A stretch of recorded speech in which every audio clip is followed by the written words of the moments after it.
আসসালামু আলাইকুম ওয়া রাহমাতুল্লাহ। দেখেন মসজিদের ইমাম সাহেবদেরকে নিয়ে আল্লামা সাইদি হুজুর কি বলে। যারা মসজিদের ইমাম, মসজিদের প্রত্যেকটি খুতবায় সন্ত্রাস এবং জঙ্গিবাদের বিরুদ্ধে বক্তব্য রাখবেন। কোরআন এবং হাদিস দিয়ে বুঝাবেন জঙ্গিবাদ আর সন্ত্রাসের স্থান ইসলামে নাই। প্রত্যেক খুতবায় বলতে হবে, প্রত্যেক মসজিদ ভিত্তিক সন্ত্রাস নির্মূল কমিটি বানাতে হবে, সন্ত্রাস প্রতিরোধ কমিটি, এলাকা ভিত্তিক কমিটি বানান।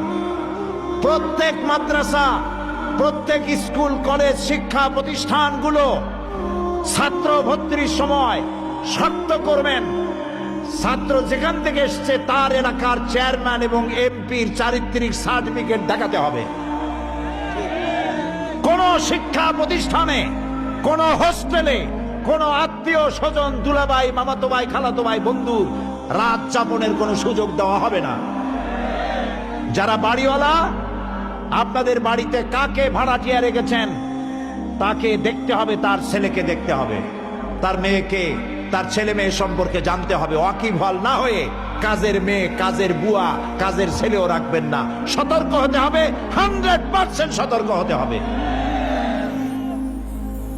প্রিয় ভাই সব, আর একটি কথা, এবার বসেন, মোনাজাত করব আপনাদের নিয়ে। দাঁড়ানো ভাই সব বসেন। লন্ডনে যখন বোমা পড়লো, সেই বোমার আসামিরা 24 ঘন্টার মধ্যে সব ধরা পড়লো। কারণ তাদের প্রত্যেকটি bus station, rail station, shopping mall, সর্বত্র সিসিটিভি আছে। সিসিটিভির মাধ্যমে কে কোত্থেকে উঠছিল, কি হয়েছিল সব ধরা পড়লো। তারা আসামি ধরে পড়লো, সন্ত্রাস কন্ট্রোল করলো। কিন্তু এটা তো গরিব দেশ, আমি এত সিসিটিভি কোথায় পাবো? তবে আমার দেশে আছে 14 কোটি মানুষ। এই 14 কোটি মানুষের 28 কোটি চোখ যদি সিসিটিভি হয়ে যায়, অপরাধ করে কেউ এড়াতে পারবে না।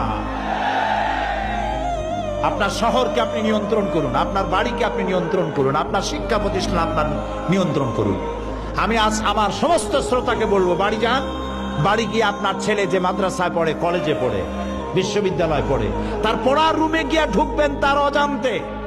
তার বালিশের তলা দেখবেন, তার টেবিলের নিচ দেখবেন, তার টেবিলের ড্রয়ার দেখবেন। ওখানে জেএমবির কাগজ আছে নাকি? ওইখানে হরকতুল জিহাদের কিছু আছে নাকি? ওইখানে কোনো বইপত্র ওই রকম আছে নাকি? আপনাকে দেখতে হবে। আপনি বাপ, আপনি মা, আপনারা যদি আপনার ছেলেকে না সামলাতে পারেন, কিয়ামতে আল্লাহর কাছে দায়ী হয়ে যাবেন। আপনাকে সতর্ক হতে হবে, খোঁজ খবর রাখতে হবে। অসম্ভব নয় যে আপনার ছেলে মেয়ে, আপনার ছেলে এই কাজে ভুল ভাবে বুঝায়া তাকে মিসগাইড করা হয়েছে, হতে পারে। আমরা ওই যুবকগুলির জন্য দোয়া করব যারা আত্মহত্যার জন্য জাহান্নামের পথ বেছে নিয়েছে, আল্লাহর আইন প্রতিষ্ঠার নাম করে না বুঝা। এই যুবকগুলিকে আল্লাহ যেন হেদায়েত করে ফিরে আনে, এই জন্য আমরা আল্লাহর কাছে দোয়া করব। আল্লাহুম্মা আমিন। ভিডিওটি ভালো লাগলে শেয়ার করে দিন। ধন্যবাদ। আসসালামু আলাইকুম।